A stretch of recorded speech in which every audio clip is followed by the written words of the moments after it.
Albert. A flic gan Rhys yn flic yn un Bert. Chubb. Cael y croesod fewn at Elliot Evans. Sy'n mewn lle ac yn ergydio. Heibio i Connor Roberts i roi met ar y blaen. Yn gorffen yn gampus. A hynna'n golygu bod Elliot Evans di sgorio 5 gol mewn 5 gêm. Albert. Carthy'n un dda. I dawnsio i boi John Owen. Mae'n cael y croesod i fewn. Tom Price. Oli Albert yn diwedd gyda'r ergyd yn fflachio heibio'r postyn. John Owen yn dal y bel an yn troi'n gweld. Owen Jones ar targed. Yn y canol, Owen Jones yn baglu Emlyn Lewis. Dim trosedd. Owen Jones syth at Will Fuller. Oedd yna redwyr yn y cwrt. Elliot Evans di sgorio yn barod. Tryman trio creu Bradley Woolridge mewn aceri o le yn penio dros y trawst. Fe methu credu'r peth, sa'n credu oedd i gyd chwaraewyr yn gallu credu'r peth. Chubb. Chubb dal i fynd. Lewis Rhys. Chubb wedi parhau ar rediad, tynnu nôl at Oli Hulbert. Oli Hulbert! Yn ymestyn mantes. Y myfyrwyr, degfed gol Oli Hulbert. Ond rhaid gweud y Matthew Chubb sy'n heiddi'r clod am hwnna yn cario'r bel holl ffordd a tynnu nôl at brif sgoriwr Met Caerdydd. Matthew Chubb yn llithro ac yn ennill y bel. Emlyn Lewis nôl at Elliot Evans.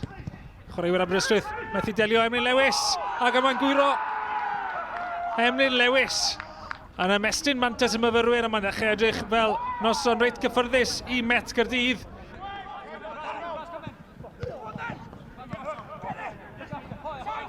Elliot Evans, cyffyrddiad cynta at lwybr, Oli Hulbert! Ail gol Hulbert! Y gwrthymosod yn effeithiol. Mi oedd yna wyriad, ond dim posib stopio'r ergyd yna gan Oli Hulbert. Am rediad, cael ei amseru'n berffaith. Yna gol gysur i Aberystwyth. Matthew Jones! Am gic rydd. Dwi ddim wedi bod yn noson orau i Aberystwyth, ond o hwnna yn gic rydd gwerth chweil. Elliot Evans. Lan at Craig Davies yr eilydd. Davies yn tynnu nôl. Elliot Evans! Oddi ar y postyn. Y cyffyrddiad pwysig yn dod gan Connor Roberts yn gwthio y bel at y postyn. Ond Elliot Evans am gyfle. A mae ail gol o'r noson. Becker lan at Elliot Evans. Elliot Evans yn cymryd y bel i hunan. Liam Woman yn cyffwrdd ac yn troi. Liam Woman oddi ar y postyn a troi ma fewn am 5 gol Met Caerdydd wrth i'r eliadau ddianc. 90 munud wedi mynd. Aberystwyth yn ennill o 5 gol i 1 gan wythnos. Heno yn colli o 5 gol i 1. When we first came into the league, we lost 6 on the bounce and everybody had us favourites for relegation. But we stuck to principles and we believed in what we were doing. And you're going to get times in sport and football with ourselves that you're going to have bad moments and tough moments. And the moment people start squealing and the moment people start shouting and blaming each other, then it becomes problematic. But we've stuck together, we've worked hard, and we've put some kind of something back into our season which is important. I think what you said in the dressing room when we first got into the league, 30 points was enough to get you top 6. We've arrived at 30 points tonight, so you can see the league's developed. I think 33, 34 points is where top 6 gets you now.